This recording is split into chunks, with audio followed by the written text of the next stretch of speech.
In this video, I'm going to show you how to create the typewriter text effect in CapCut. If you find this video helpful, please consider to like this video and subscribe to my channel. In saying that, let's just jump straight into the video. Okay, so I'm going to open up CapCut, and now I can continue with an old project or create a new project.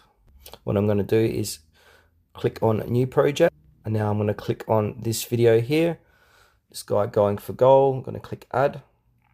Now, once the video is loaded, go ahead and click on text at the bottom of the page and then click on add text. Now from here, your text is going to be put in this box here and you got enter text here. So type in what you want to say. So what I'm going to put in is great, if I can spell great goal.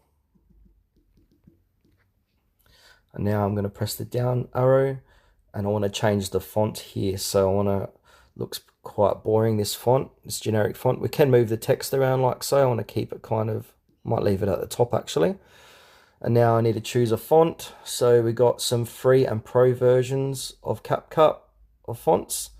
So I might scroll down and click on, I reckon Mellow looks cool. This is a pro feature inside CapCut. If any of you guys don't have pro and want to try it out free for 7 days on a 7-day trial, I will leave a link in the description below. So I'm going to click on Mellow, sorry.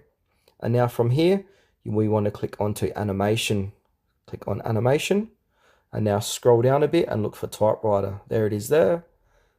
So you've got the typewriter effect and you can see it there. Once you're happy with that, go ahead and click on the tick. And now if I go to the start of the video, you can see the typewriter effect.